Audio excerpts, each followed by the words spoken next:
All right, thank you, Christy. So yeah, bridging the Python and Rust gap asynchronously. And look at that. It's a python and a crab, you know, the Rust mascot, sharing a beer at a bar. I hope they have a mutex on the beer, otherwise things will go horribly wrong. Right, so a little bit about myself. So my name is Emil Loer. I have been a freelance software consultant for many years, and I'm currently on a large stint for a company called Hi Auto, where I am serving as their lead architect. And what we do is basically we automate restaurant drive-thrus using conversational AI. So what that means is, as like a person, you can drive up to the drive-thru, you can talk to the system, and instead of hearing like a real person saying like, "Oh, can I take your order?" you hear a text-to-speech system. You talk to the text-to-speech system, you give them your order, and then, you know, crew gets cooking and you get your food. And the cool thing about this is this helps a lot with the labor shortage, and it also means there's less stress on the work floor, because people who are working in a restaurant, I don't know if you've ever had a side job doing that, but it's crazy stressful. These people, they can multitask better than a Unix operating system. It's fantastic. So that's kind of the subject for today, and you'll see later how like Python and Rust fits into all of that. But first, what I want to do is I want to talk a little bit more about the drive-thru. Because it's kind of the main thing. I'm going to show like an example. I'm going to show like some performance problems that we have hit. They are slightly altered to make them a little bit more fictional, because there is a lot of secret sauce in what we do. But still, I would like to keep it into something that's easy for you guys to understand. All right, so drive-thru. It all starts with a guest. Guest drives up to the drive-thru. They're hungry. They want a burger.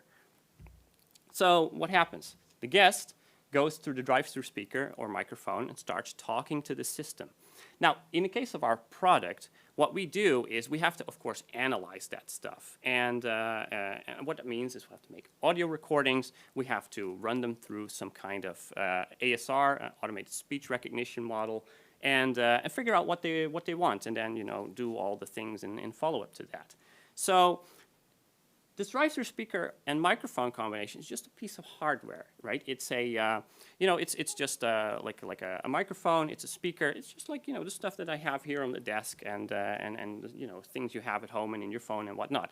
There's no computation there. So what we do is we place a little client at the restaurant, and this client records the audio, and then we can process it. Now, I say client, so that automatically already implies that there's also a server, right? There's not a lot of processing going on here.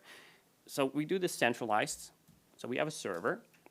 So client connects to the server, and then inside the server, of course, we do all of our you know, our AI magic, our integration with cash registers and whatever we want to do.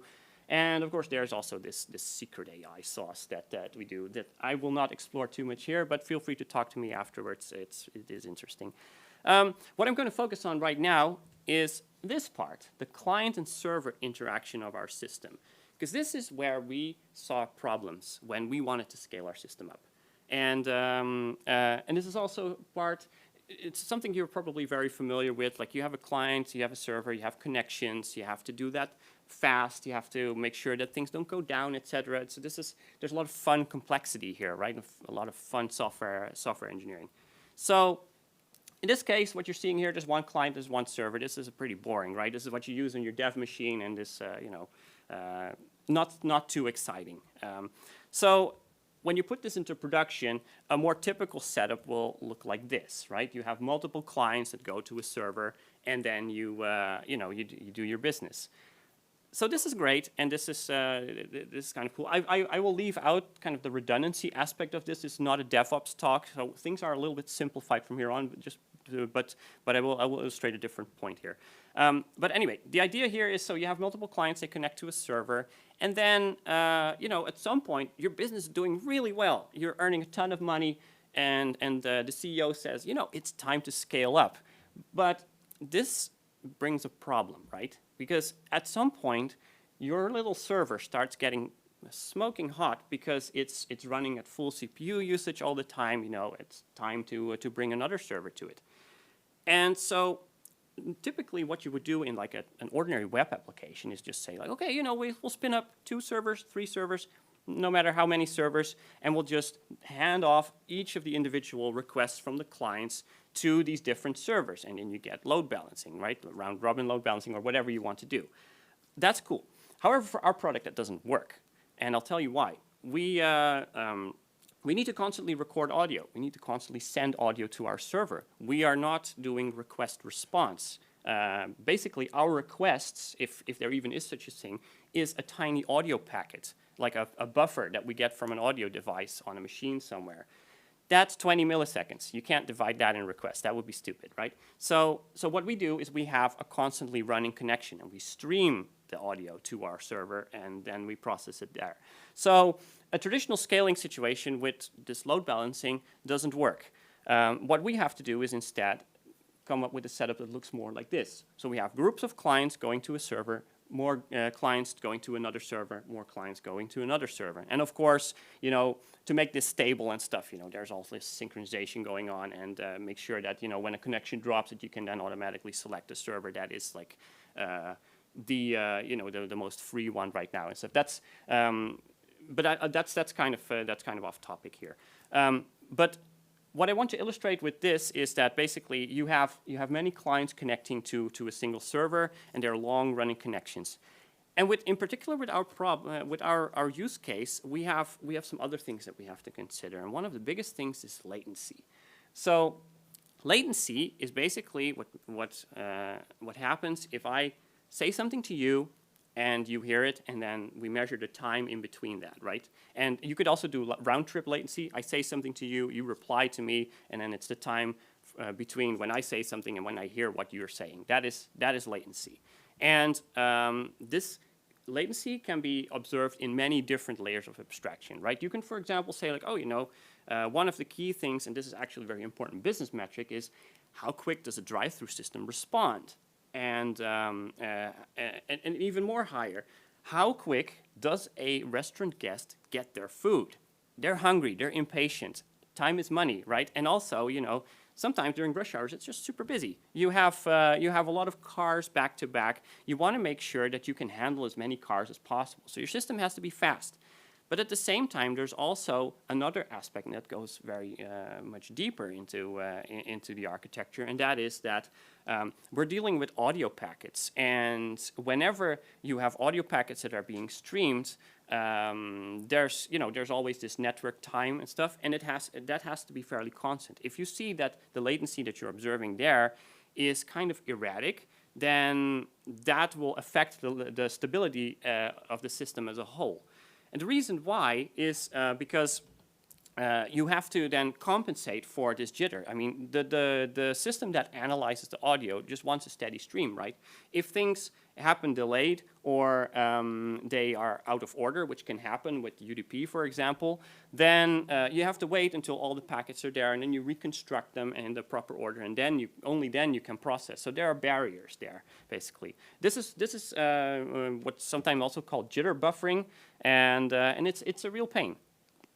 So, in effect, what we are dealing with is a hard real-time system here, because we want these packets to be handled in time as fast as possible, but also within a certain amount of this jitter time, basically, because if it takes too long, the system suffers as a whole. So we have deadlines for every audio packet that needs to be processed. Now, our system is, for the most part, built in Python, and we rely heavily on asyncio.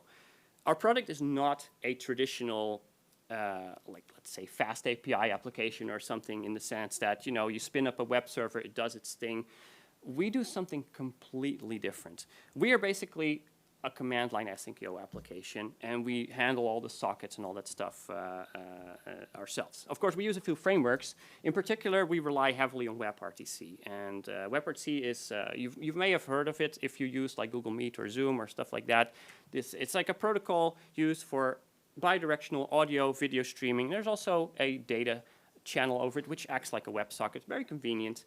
But in this case, it has all the mechanisms in place for like reliable audio streaming, for reconnecting, for poking through firewalls and stuff like that. There's a lot of complexity related to that. We're happy to use existing frameworks for that, fortunately. However, our Python asyncio solution, how great it is, because it's Python and we all love Python, right? There is a problem with it, or there's actually a few problems, and I'd like to highlight those, and then we'll transition into why we're going to work with Rust in this case. So we have a few problems here. So the first thing is we have node underutilization. This is a big problem if you're working at high scale. And what I mean with node underutilization is because we are a hard real-time system, we have to reserve headrooms, a certain amount of headroom of CPU per server that we have, per physical server, to make sure that in case like extra processing comes in, that we don't ever hit 100% CPU. Because if we hit 100% CPU on a machine, processes will stall, right? There's only so much compute power on a single machine. And this means that your latency increases. It's very bad. What we've seen with Python applications is that sometimes it's very hard to control, like if there is like a fixed amount of CPU usage. Sometimes it's very spiky, especially with other things that happen behind the scenes, like application logic. It's not just the audio streaming. Audio streaming is a fairly constant thing, but there's also a lot of other things. And so you always have to leave room on the machine in order to deal with that. And with asyncio, it's quite a lot. You have to really prepare for that, and it limits how much computing you can do on a single machine. It gets worse because Python has the GIL, right? So effectively, a Python process is limited to a single virtual CPU. This is overly simplified because there are tricks that you can use to work around that, of course. But the idea here is that this means that for every CPU core, you also have to maintain that headroom, and also for every process. And that's just annoying. Another thing is, of course, I've shown that before, where you have like these several servers. You have to sync them together because there's always some shared state in an application and stuff like that. The problem with that is, though, that as the number of nodes increases, the amount of synchronization that you have to do increases too, right? And then you may have to pull in a database, or you may have to do something else. It's not a lot of fun because these things take time. They are network round trips and stuff like that. So not very good. And also, we have a problem with our framework that we use. We use AAORTC for that. It's like the one Python package for WebRTC communication. It's not very well written, in my opinion, and we've hit a lot of problems while using it, mostly related to standard compliance and also scale issues. So what we have is a clear need for optimization. Now, some of you who are Python veterans and maybe have worked with other languages might think like, oh, there's a very clear solution, because what you can do is you can just offload some of your audio processing to an extension, like a C extension, Rust extension, whatever you want.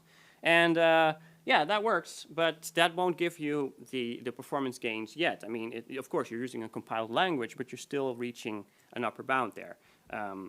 But then you say, oh, you know what? I can release the GIL while I'm doing that. And that means that all the Python work can still do stuff. And then you have additional power, especially, yeah, you have additional power that can be utilized so you can use more of your machine. But to really get power out of that, you have to, of course, run it in an executor, so it runs in the background thread. And then you will actually be able to leverage multiple CPUs per process. But still, this is not great. There are still upper bounds. You're also adding a lot of complexity to an application this way, and you have to basically work around things, because a lot of the processing that we also do is deep inside our WebRTC framework. There's things like audio decoding, like for example, the audio stream is encoded in a codec because you don't want to send raw audio over a network. It's too much data, so you compress it. The uncompressing, of course, happens somewhere too, and all that stuff is still tied into the Python event loop and deep inside packages, so you don't have a lot of control on it unless you start forking things and get into that entire headache. So we got to think different. And so when I saw this problem, I was thinking like, what can we do that is like just a complete different look at our problem? And so I was thinking like, we have processes that are kind of slow but important, like business logic, and we also have processes going on that are that are very fast and or that have very fast performance requirements, that have the hard real-time aspect to it. And I was thinking, what if we just use 2 event loops for this? So what we do is we create a slow event loop, and that takes care of all the, the business logic, and we have a fast event loop that is dedicated to audio processing, connection handling, basically anything that is like really, really hot code and also needs this very strict flat CPU usage requirement. So, this is cool. What you can do, you can just say like, okay, I'll spawn 2 processes, maybe one Python here, one Python there, or maybe a Python here, and maybe I'll run a Go application or something like that for the other one. That's cool. But then it turns into like, once again, synchronization mess, because you have 2 processes that will have to talk to each other. That is slow because of all kinds of reasons, and it turns into a maintenance nightmare basically. There's a better way.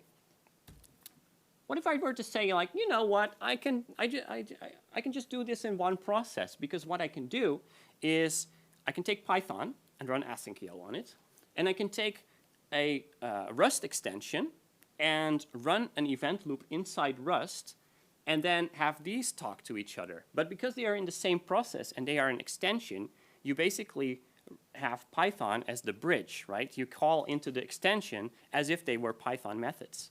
And that is really powerful. That's just like, other ordinary like C extensions, stuff like that. They expose a Python interface to your very hot code.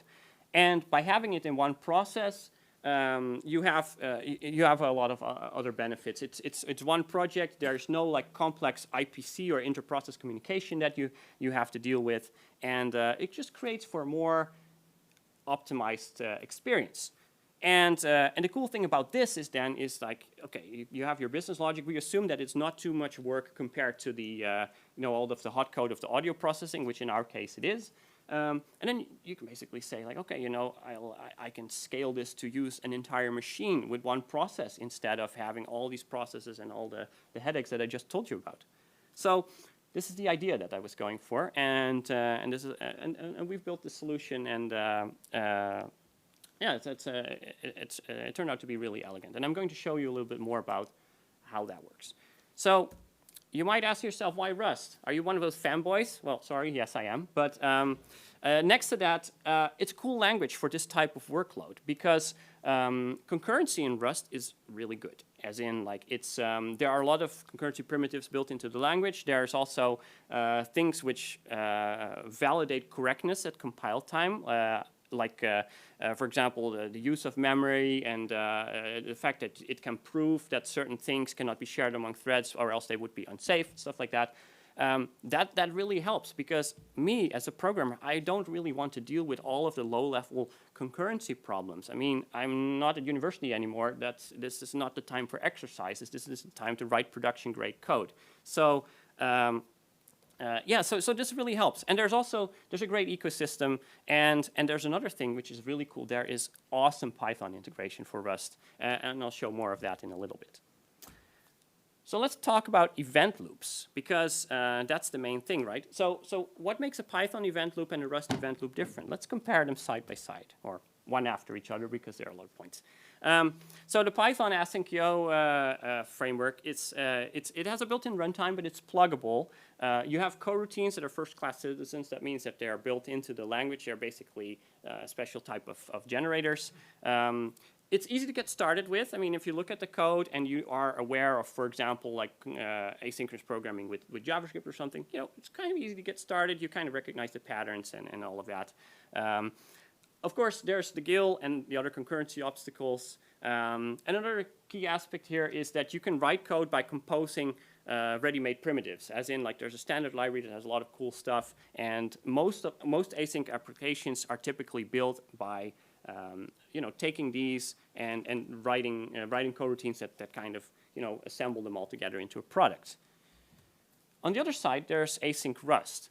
Now, async Rust is more of a concept than it is a library or anything like that. It is just syntactic sugar in the language. There's no built-in runtime. There is just there are just some concepts to transform your code into certain types, and the runtime is actually a package you have to import. This is interesting because it means you can easily choose your runtime, and people are opinionated about this, which always creates fun discussions. So the runtime is either single or multi-threaded, and when it's multi-threaded, it's work stealing, which means that there is very good load balancing going on. If you have tasks which are really I/O-bound tasks and they don't do like a lot of compute work, then they are perfectly balanced if you yield a lot. Of course, we're not exactly doing 100% like I/O. We're also doing like audio decoding and stuff. So there's more. But this is a good starting point. Also, it's zero cost, which means that if you write async Rust, you don't have a lot of overhead that is introduced. There's no dynamic dispatch. There's no memory allocations if you don't want it. Coroutines can live on the stack even, which is great. It even works on embedded systems.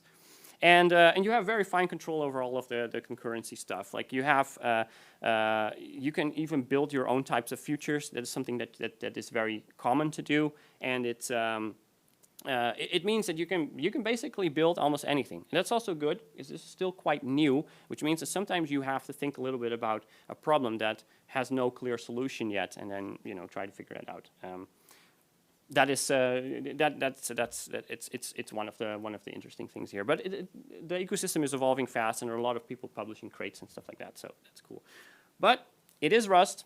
Rust is a tricky language to work with. It has a steep learning curve, and asynchronous Rust builds on top of that, in the sense that it uses very advanced features of the language, and so you have to make sure that you understand those. For example, things like pinning, which if you know a little bit about Rust, it's something, if you don't do async, you probably don't really work with that, but then all of a sudden you need it, and then you have to figure that kind of stuff out. Right, so let's talk about Rust extensions then. For that, the typical way to go is to use Pyo3 and Maturin. Pyo3 is basically a Rust package that provides Python bindings, and Maturin is a Python package that provides a tool chain to build extensions and create and transform them into Python packages. And this is a golden duo, because this makes your life as a developer super easy. And I'll show you how it works. So you do a pip install Maturin. And of course, I assume you have Rust and Python installed. And then you can do Maturin new and then the name of a Python package. This creates a Python package, directory structure. And it creates one single file with some source code. I'll briefly show what it looks like. So this is Rust code. That is an extension. And you can see that there's a bunch of Python integration in. I won't explain this into depth. There's great documentation, but I just want to highlight the concepts. What we can do here is similar to like a Python C extension. We can create like a module. We can put functions in the module. And as you can see in line 5, this is a Python exposed function. But the arguments are all translated automatically. So you don't really have to do like any strange like conversions or checking or stuff. That Pyo3 runtime takes care of that. So it becomes transparent. You write Rust almost as if you would write just your plain old Rust. But now it's with Python conversion.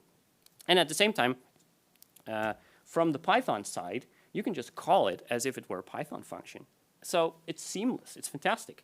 But yeah, so you run Maturin develop, which basically creates your development package, and then you can import it, and then you can call your function, and voila, there's the answer.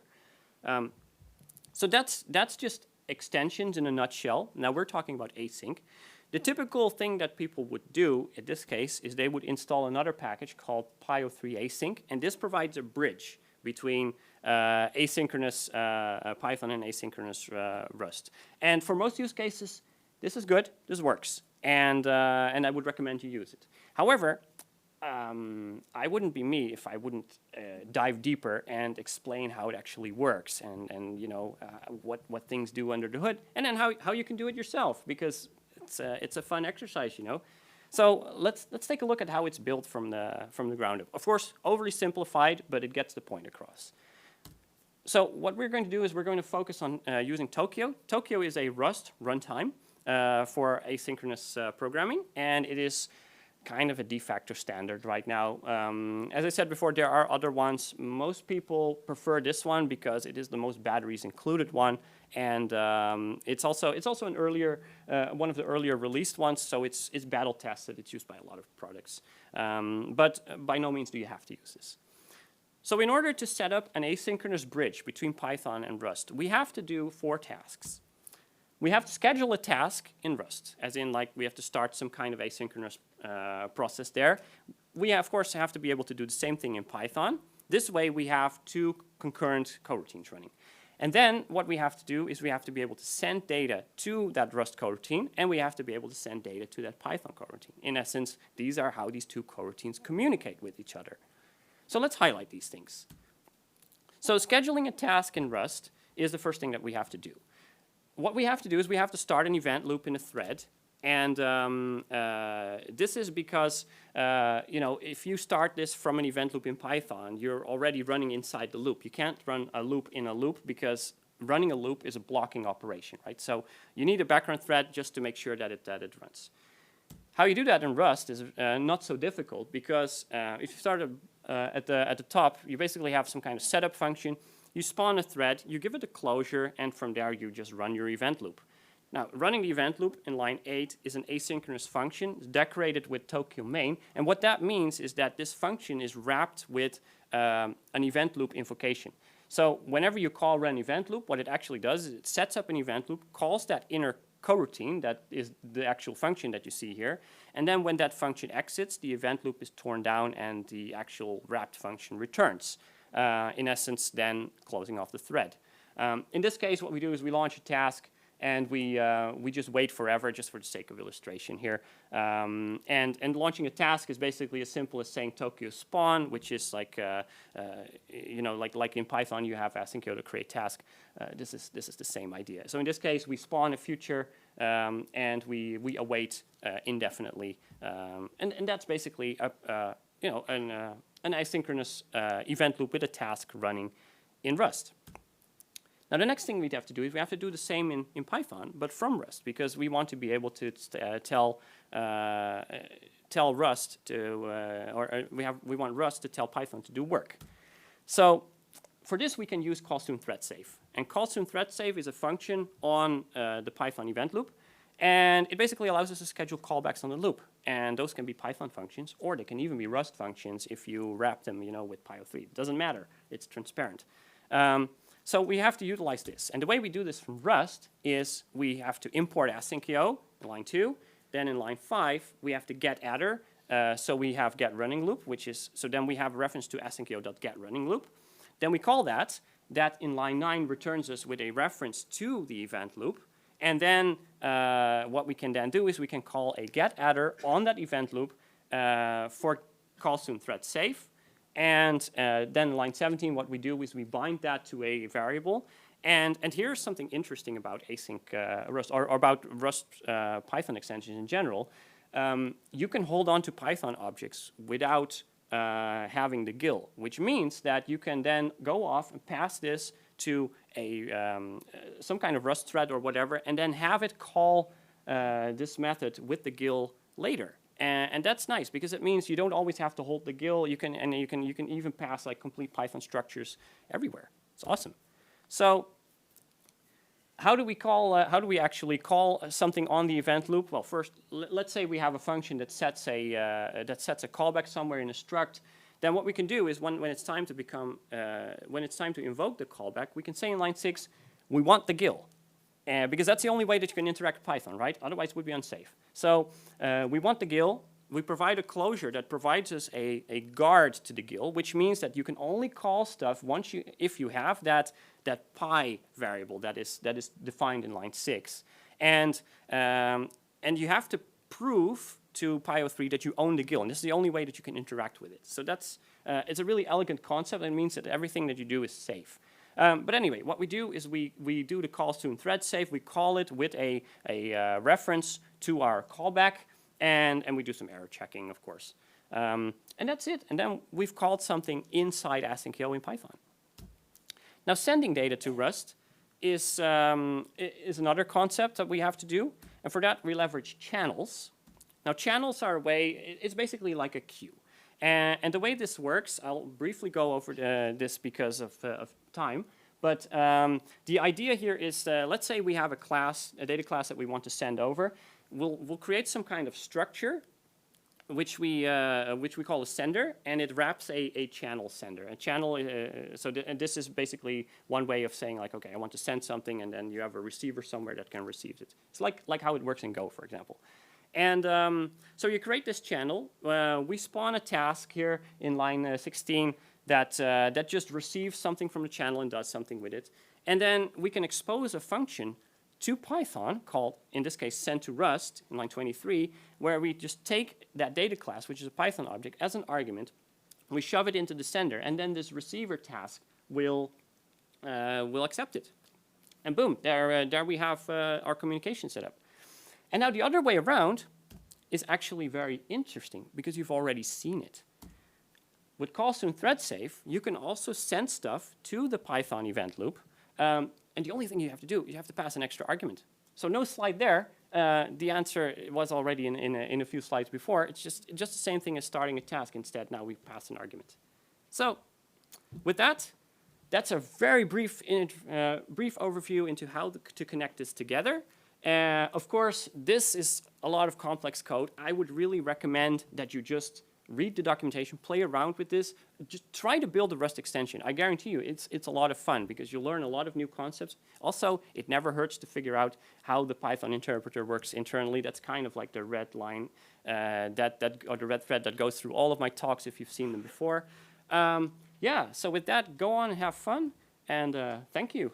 And also, I would like to highlight one thing. If you think this stuff is really interesting, don't hesitate to look at our careers page, please. Thank you. Thank you. Thank you, Emil. Are there any questions? We have a room for about one or two. Yes, in the yes. back. Yeah, I've got one question. If you would start all over again on your project, it seems to me like you're quite enthusiastic about Rust.